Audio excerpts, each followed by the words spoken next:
ఈ కేంద్ర ప్రభుత్వము చెప్పేది ఒకటి చేసేది ఒకటి. మా రైతాంగాన్ని ఎల్లకాలం కూడా శ్రమ చేసుకుందాన్ని గిట్టుబాటు ధర అడిగినాం కాబట్టి ఈ ప్రభుత్వం నమ్మే పరిస్థితి లేదు.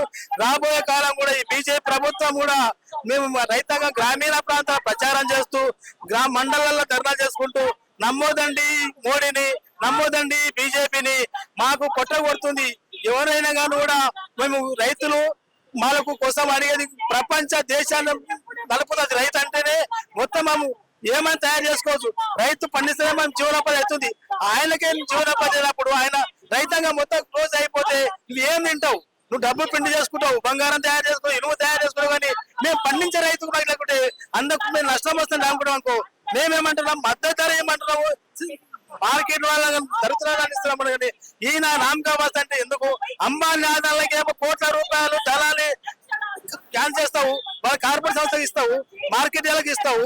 మాకేమో శ్రమ పడ్డా ఇంకా కూడా మాకు ఏ చేయాలని కూడా ఇస్తావు. కాబట్టి ఈ బీజేపీ నమ్మే పరిస్థితి లేదు.